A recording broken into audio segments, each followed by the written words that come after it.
नमस्कार, मैं हूं मनोज कुमार और आप देख रहे हैं स्नेह और सेवा, एक ऐसा चैनल जहां कि हम बुजुर्गों की देखभाल, नर्सिंग ज्ञान और संवेदना की बात करते हैं।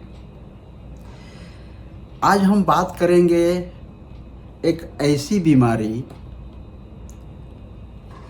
जो धीरे धीरे शरीर के हरकतों को प्रभावित करती है, लेकिन अगर समय रहते यदि हमें पहचाना जाए तो हम उनकी मदद बहुत अच्छी तरह से कर सकते हैं।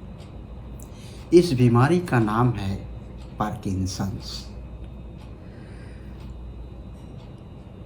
पार्किंसंस में अक्सर देखने को मिलता है सबसे पहले उनका हाथ और पैरों का कांपना। जब भी वो बुजुर्ग आराम की स्थिति में बैठते हैं, उनका पैर, उनका हाथ कांपने लगता है बिना वजह का। और इसके बाद देखते हैं कि शरीर में जकड़न, स्टिफनेस, मसल्स स्टिफनेस।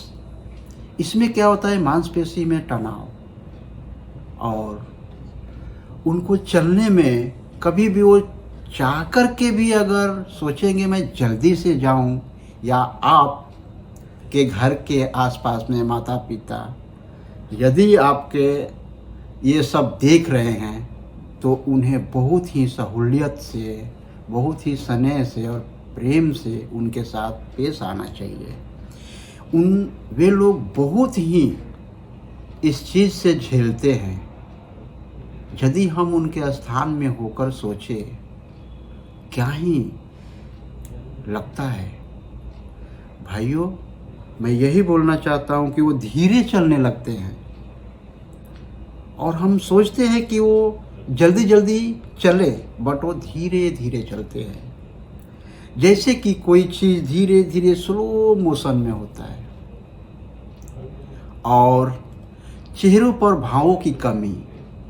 क्या आप जानते हैं, बहुत से बुजुर्ग लोग अकेले में बैठकर उनके तनाव, उनके चेहरे का एक्सप्रेशन एक जैसा रहता है, मानो उनका चेहरा सपाट लगता है और संतुलन में गड़बड़ी। वो जब भी बैठेंगे तो अप डाउन ही बैठेंगे, कभी लेफ्ट कभी राइट। चलने में लड़खड़ाहट, गिरने का हमेशा डर बना रहता है। प्यार और भरोसा के साथ उन्हें हमें समझाना चाहिए। अब बात करते हैं घर पर देखभाल के लिए। तो घर पर देखभाल के लिए सबसे पहले दवा समय समय पर दें। जो डॉक्टर के द्वारा दी गई दवा है उनको समय समय पर देना चाहिए।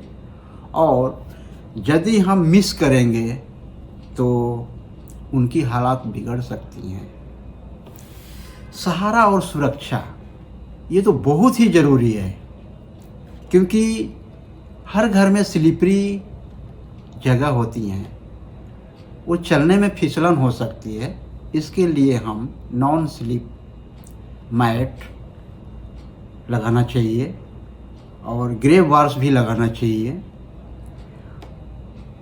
वॉकर, ग्रेव बार, नॉन स्लिप चप्पल का इस्तेमाल करना चाहिए। गिरने से बचाव के लिए घर में नॉन स्लिप मैट, कारपेट जैसा मैंने बोला, वो लगाने चाहिए। पोषण पर ध्यान दें। हल्का सुपाच्य भोजन, उनको ऐसा भोजन चाहिए जो सॉफ्ट हो, स्मूदी हो, जो आराम से खा सके। और हाँ,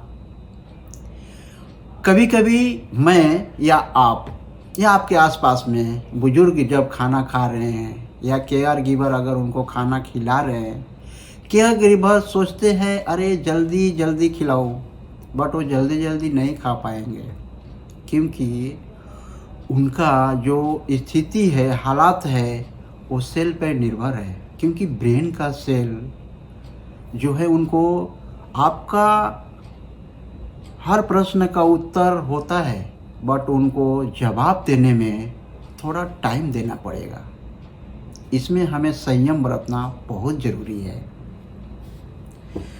मानसिक सहयोग, देखिए वो हमेशा एकदम स्ट्रेस में रहते हैं, तो हल्का, हाँ, उनकी बातों को ध्यान से सुनना चाहिए और उन्हें अकेला महसूस नहीं होने देना चाहिए।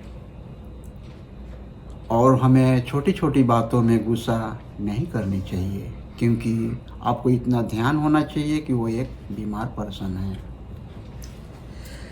और जब भी वो जवाब देना चाहते हैं तो उनके दिमाग का जो सेल है वो आज्ञा नहीं देता है, इसकी वजह से वो जवाब देने में थोड़ा टाइम लगाते हैं। इसके लिए दोस्तों हमें प्रेम और स्नेह और सेवा के साथ उनसे पेश आना चाहिए। अब चलिए हम बात करते हैं फिजियोथेरेपी। फिजियोथेरेपी डॉक्टर की सलाह लेकर हल्की फुल्की एक्सरसाइज कराना बहुत ज़रूरी है, मूवमेंट करना बहुत ज़रूरी है। और एक्सरसाइज से क्या है, उनका मूवमेंट चलते रहेगा तो उनको चलने में हेल्प मिलेगा, तो और शरीर की गति में सुधार होगा। अगर आपके घर में कोई या आसपास में कोई पार्किंसंस के लोग हैं तो जान लीजिए, ध्यान रखिए, आपकी समझ और प्यार ही उनकी सबसे बड़ी ताकत है। अंत में मैं कहना चाहता हूँ कि पार्किंसंस के मरीज को सिर्फ दवा नहीं, आपकी सेवा और स्नेह की बहुत ज़रूरी है। अगर ये वीडियो आपको उपयोगी लगी हो तो लाइक करें, शेयर करें, सब्सक्राइब करना ना भूलें। मैं फिर मिलूँगा एक नई वीडियो के साथ, तब तक के लिए धन्यवाद।